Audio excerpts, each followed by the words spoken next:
ये लूट तो सरासर चल रही है, सब जानता है, सुप्रीम कोर्ट भी जानता है, लोग भी जानते हैं। ये तो पूरे देश में भगवा फैलाना चाहते हैं और फिर हिंदू राष्ट्र बनाना चाहते हैं।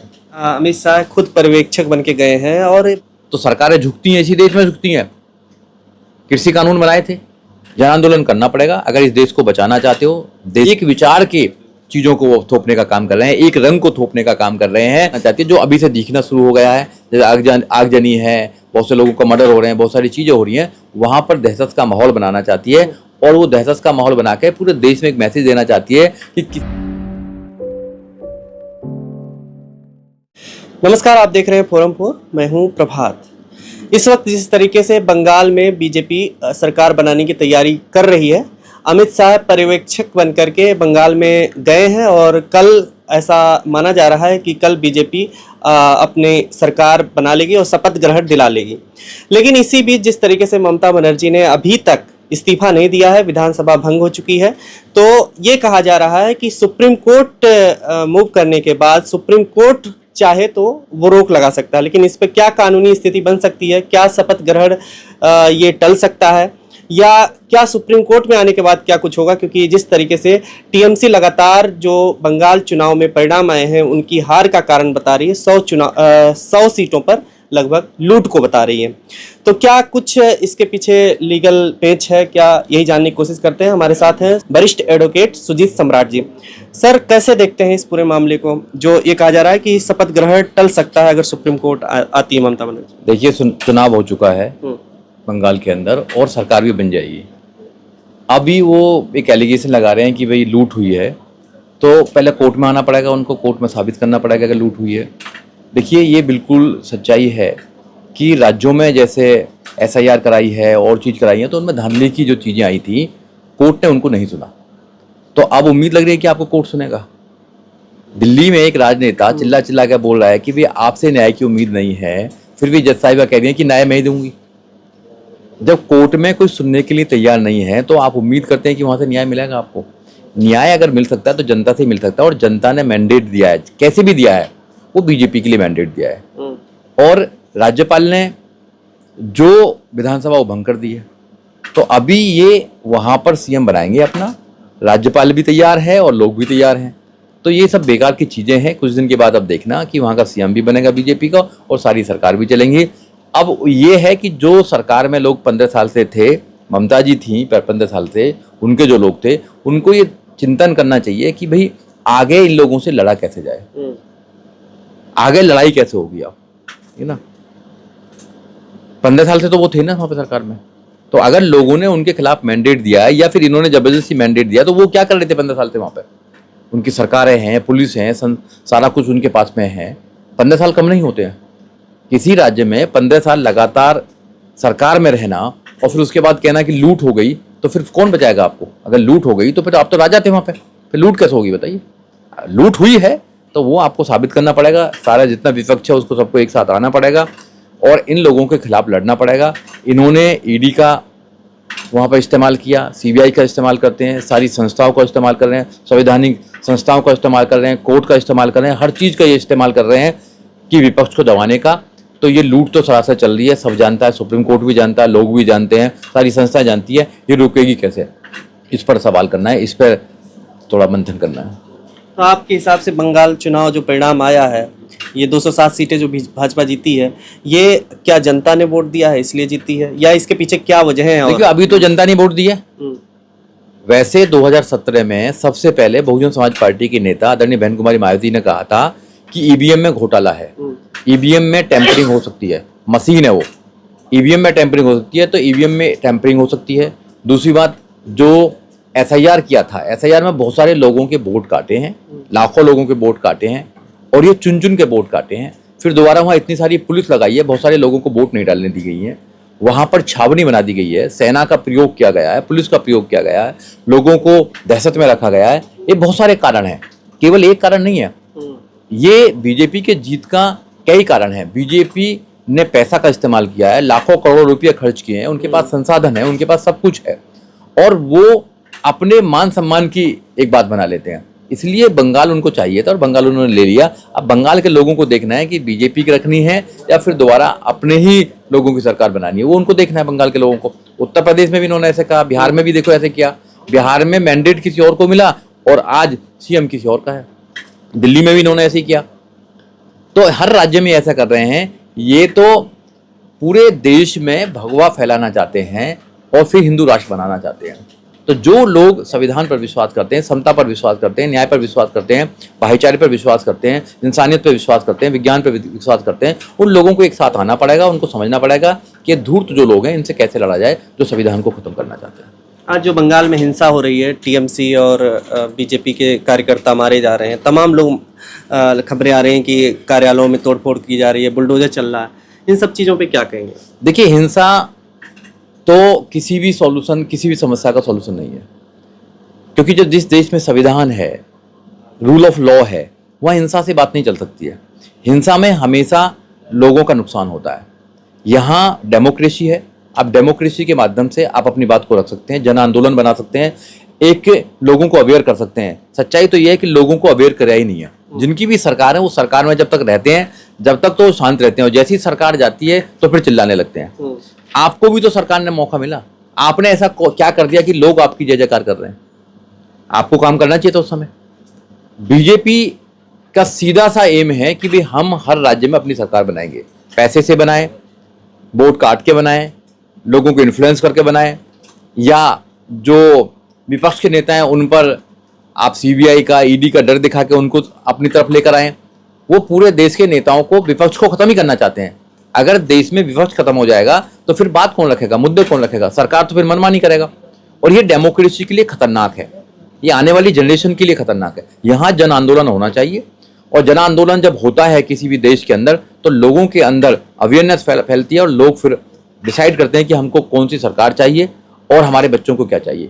आज की डेट में तो ये लग रहा है कि ना तो लोगों को अपने बच्चों को एजुकेशन चाहिए, ना रोजगार चाहिए, ना रूल ऑफ लॉ चाहिए, ना इस देश में शांति चाहिए, ना भाईचारा चाहिए, ना समता चाहिए, कुछ नहीं चाहिए। केवल हिंदू मुसलमान चाहिए, जो देश के लिए खतरनाक है। कब तक हिंदू मुसलमान के नाम पर वोट लेते रहेंगे? देश दुनिया के देशों से बहुत पीछे है हर चीज़ में। अगर आप ग्लोबल अगर हंगर इंडेक्स की बात करेंगे तो 20 करोड़ लोग इंडिया में रात को भूखे सोते हैं। लोगों के पास रोजगार नहीं है, लोगों के पास दवाई नहीं है, लोगों का जो जीवन है, अगर हैप्पी इंडेक्स देखेंगे तो सबसे नीचे है, हैप्पी इंडेक्स में सबसे नीचे है। अगर गंदगी देखेंगे सबसे ज़्यादा गंदगी इंडिया के अंदर है। अगर आप देखेंगे हवा, जो वायु पॉल्यूशन है, वो सबसे ज़्यादा है। AQI बहुत ज़्यादा हो जाता है, आदमी सांस नहीं ले पाता है। तो आप इन पे तो आप आजकल कुछ भी इन पर कोई लक्षण नहीं होता है। सारी सरकारें हिंदू मुसलमानों पर करती हैं या फिर और मुद्दे पर करती हैं, जो सरासर गलत है। तो इसलिए मैं ये कहना चाहता हूँ कि जो सरकारें कर रही हैं, उन सरकारों का मुकाबला जब ही किया जा सकता है जब सारे लोग मिलकर इनका मुकाबला करें, और जो सही लोग हैं, जो देश से प्यार करते हैं, देश से मोहब्बत करते हैं, संविधान को बचाना चाहते हैं, इंसानियत को बचाना चाहते हैं, वो एक प्लेटफॉर्म पर आए, जब ही बात बन सकती है। ममता बनर्जी ये जो मान नहीं रही है कि मैं हारी हूँ, मुझे हराया गया है, और इस तरीके से षड्यंत्र के तहत नहीं, और सीसीटीवी सुरक्षित रखवाने की बात कर रही है। बिल्कुल, क्या इससे कुछ देखो, उनकी बात बिल्कुल ठीक हो सकती है कि उनको लग रहा है कि उनको जबरदस्ती हराया गया है या बेईमानी की गई है या वोटिंग की चोरी की गई है, तो उनके पास में रेमेडी है। वो कोर्ट जाएं या फिर जो मांग रही है, सीसीटीवी मांग रही है, तो देना चाहिए। इलेक्शन कमीशन तो निष्पक्ष होना चाहिए। इलेक्शन कमीशन किसी पार्टी का तो होता नहीं है। मगर सच्चाई ये है कि आज की डेट में, या आप भी सुन रहे होंगे, ईडी, सीबीआई, इलेक्शन कमीशन, सरकार एक साथ मिलकर चुनाव लड़ रही है आजकल। जब ईडी जो है, जो विपक्ष के नेताओं पर ही केवल दोष डालने का काम करती है, सीबीआई विपक्ष के नेताओं पर करती है, और जो इलेक्शन कमीशन है उसको निष्पक्ष होना चाहिए। सारों जितने भी उसकी पार्टियां सब बराबर हैं उसके लिए। जब निष्पक्ष नहीं है और एक सरकार को वो बनवाना चाहती है या उनके साथ में चुनाव लड़ रही है, तो फिर देश में फिर न्याय कहाँ से मिलेगा? भाई कौन देगा? सीसीटीवी कौन देगा? इलेक्शन कमीशन देगा। तो इलेक्शन कमीशन जब आपके साथ ही नहीं है, आपको पसंद ही नहीं कर रहा है, या वो इस देश के कानून को नहीं मानता है, तो फिर आप कैसे काम करेंगे? फिर तो जन आंदोलन है, और जन आंदोलन करना चाहिए आपको। आपके जाकर 5 साल यही काम करना चाहिए कि आप पूरे देश में जा के बताएं कि कैसे चोरी की है, अपने लोगों को, नेताओं को, सब लोगों को आप जागरूक करें। और जब जागरूक करेंगे आप, तो डेफिनेटली लोग जागरूक होंगे। और सरकार में, किसी भी राज्य में अगर लोग जागरूक होते हैं तो सरकार वहाँ पे मनमानी नहीं कर पाती है। लोग जागरूक नहीं है भारत में, इसलिए तो सरकार मनमानी कर रही है। लोग अगर जागरूक होंगे, अपने अधिकारों को मांगेंगे, लोग कोर्ट जाएंगे या फिर जन आंदोलन करेंगे, तो सरकारें झुकती हैं, इसी देश में झुकती हैं। कृषि कानून बनाए थे, किसानों ने क्या करा, आंदोलन करा, इनको लौटना पड़ा पीछे। इसी देश में SC/ST प्रिवेंशन एट्रोसिटीज एक्ट 20 मार्च 2018 को सुप्रीम कोर्ट ने डाइल्यूट किया, मगर लोग सड़कों पर आए, उसको खत्म करना पड़ा।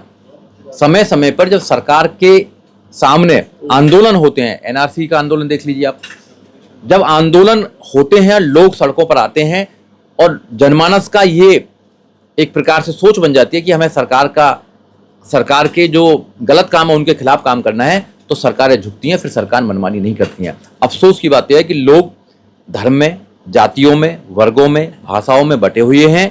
सरकार बांटने में कामयाब है। सरकार को पता है कि यहाँ जन आंदोलन हो नहीं सकता है, यहाँ किसी को कुछ लेना देना नहीं है, और इतना ज़्यादा यहाँ पर महंगाई कर दी है कि लोग जो कमाते हैं शाम को अपने बच्चों का वह पेट पाल पाते हैं और वो आंदोलन की नहीं सोचते हैं। इसलिए वो किसी भी राज्य में, चाहे वो वेस्ट बंगाल हो, चाहे उत्तर प्रदेश हो, चाहे मध्य प्रदेश हो, कहीं भी वो वोटों को काट कर जबरदस्ती अपनी सरकार बना लेते हैं। और बंगाल में भी उन्होंने कहीं ना कहीं ऐसा ही कुछ किया है। लेकिन जो SIR हुई उसके बाद सुप्रीम कोर्ट ममता बनर्जी ने खुद ही कोर्ट में पहुंची और पेश हुई, तो क्या लगता है इस पे SIR के माध्यम से जो ये कहा जा रहा है कि वोटों का मार्जिन 32 लाख के आसपास है, इस बेसिस पे क्या सुप्रीम कोर्ट चुनाव को रद्द कर सकता है, होल्ड कर सकता है? कुछ नहीं, सुप्रीम कोर्ट ने जब भी कुछ नहीं किया। जब ममता बनर्जी जब आई थी, जब भी कुछ नहीं किया। ममता बनर्जी सुप्रीम कोर्ट आई थी, सिंबॉलिक था वो बस। अगर उनको करना था तो अपनी पूरी टीम को लगाना चाहिए था और वोट बनवानी चाहिए थी। अगर आपकी वोट डाली है तो आपको वहां जन आंदोलन करना चाहिए था, आपको बंगाल में ही जन आंदोलन करना चाहिए था ना कि आप गलत कर रहे हैं। आप सुप्रीम कोर्ट आगे पूरे देश को दिखाया कि आप कितने बड़े फाइटर हैं, कितना कुछ कर रही हैं। सरकार तो आपकी थी ना वहां पे, जब सरकार आपकी थी, सारे लोग आपके थे वहां पे, आपके नेता थे वहां पे, जनता थी आपकी, तो उसी समय आपको बड़ा आंदोलन करना चाहिए था, आपको बताना चाहिए था कि ये गलत हो रहा है। जब तो उस समय तो आपने कुछ बताया नहीं।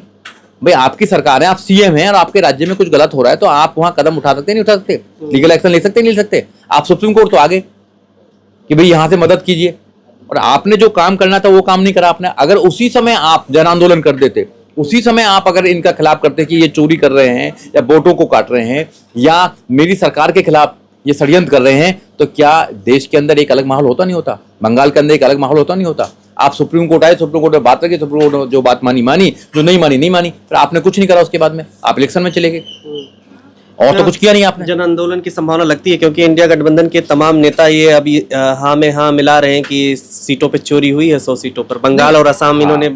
देखिए, आपको जन आंदोलन तो करना ही पड़ेगा, जन आंदोलन करना पड़ेगा। अगर इस देश को बचाना चाहते हो, देश की डेमोक्रेसी को बचाना चाहते हो, देश के संविधान को बचाना चाहते हो, रूल ऑफ लॉ को बचाना चाहते हो, इंसानियत को बचाना चाहते हो, सारे धर्मों को सुरक्षित रखना चाहते हो, तो आपको जन आंदोलन करना पड़ेगा। आपको जन आंदोलन जब देश के अंदर होगा, लोगों को अवेयर करना पड़ेगा। जब लोग अवेयर होंगे तो डेफिनेटली इनकी आंखों में आंखें डालकर सवाल पूछेंगे, इनसे पूछेंगे कि चोरी मत करो, आप ईमानदारी से काम करो। हर राज्य में जो चोरी हो रही है वो चोरी बहुत ज्यादा लेवल पे चल रही है। इसलिए मैं आपके चैनल के माध्यम से देश के लोगों से कहना चाहता हूं कि आप ज्यादा से ज्यादा लोगों को अवेयर कीजिए कि आपके अधिकारों को मारा जा रहा है, आपके बच्चों के एजुकेशन को मारा जा रहा है, आपके अधिकारों को खत्म किया जा रहा है। ऐसे ही धीरे धीरे हर राज्य में सरकार बनाते रहेंगे और वहां पर केवल एक विचार के चीजों को वो थोपने का काम कर रहे हैं, एक रंग को थोपने का काम कर रहे हैं। इसमें मीडिया भी शामिल है, इसमें और जो संवैधानिक संस्थाएं हैं, ED है, CBI है, इलेक्शन कमीशन है, कहीं कुछ कोर्ट के लोग भी हैं, जजेज भी हैं इसमें। ऐसा नहीं कि जज नहीं है इसमें, सारे जज नहीं है, सारा कोर्ट एक सा नहीं है, मगर कुछ ज्यादातर लोग ऐसे हैं जो सरकार की बातों को वो सुरक्षित करते हैं और सरकार की सारी चीजों को वो प्रोटेक्शन देने का काम करते हैं। पश्चिम बंगाल में अमित शाह खुद पर्यवेक्षक बन के गए हैं और पश्चिम बंगाल का क्या भविष्य होने वाला है, क्योंकि ये कहा जा रहा है कि वहाँ पे तो जिस तरीके तोड़ फोड़ हिंसा का दौर जारी है, इसके बाद बहुत कुछ बदलाव की आहट दिख रही है वहाँ पे। देखिए, अब पश्चिम बंगाल का क्या भविष्य होगा, मैं जोशी तो नहीं हूँ कि क्या भविष्य होगा। अब वो पश्चिम बंगाल में 5 साल क्या होने वाला है ये सबके सामने है, और जो भी होगा आपके सामने भी होगा, मेरे सामने भी होगा। मगर सच्चाई ये है कि बीजेपी वहां पर एक कौम या एक समाज या एक धर्म के खिलाफ वहां पर बहुत बड़ा कुछ अभियान चलाने वाली है, ये सबको पता है। और टारगेटेड चलाना चाहती है, टारगेटेड चलाना चाहती है, जो अभी से दिखना शुरू हो गया है। जैसे आगजनी है, बहुत से लोगों का मर्डर हो रहे हैं, बहुत सारी चीज़ें हो रही हैं, वहाँ पर दहशत का माहौल बनाना चाहती है और वो दहशत का माहौल बना के पूरे देश में एक मैसेज देना चाहती है कि किसी ने भी अगर बीजेपी के खिलाफ या और व्यवस्था के खिलाफ भी अगर आवाज उठाने का काम किया तो उनका या तो मर्डर किया जाएगा या उनको जेल में डाला जाएगा, झूठे मुकदमे डाला जाएगा, क्योंकि सरकार उनके पास में, सारा कुछ उनके पास में सिस्टम है। तो इसलिए देश के जितने भी विपक्ष के नेता हैं उन सब लोगों को आपके चैनल के माध्यम से मैं कहना चाहता हूं कि सब लोगों को इकट्ठा होना पड़ेगा, अपनी ईगो को छोड़कर सबको साथ आना पड़ेगा और साथ आकर इन लोगों से लड़ना पड़ेगा और लड़कर इन लोगों को हराना पड़ेगा, जब भी कुछ हो सकता है। अलग अलग लड़ेंगे तो कोई कुछ नहीं हो सकता है। बहुत बहुत शुक्रिया सर हमसे बात करने के लिए। आपकी क्या राय है कमेंट करके जरूर बताइएगा। देखते रहिए फोरम पर। नमस्कार। खबरों में बने रहने के लिए फोरम 4 को सब्सक्राइब करें और नोटिफिकेशन पाने के लिए बेल आइकन दबाएं।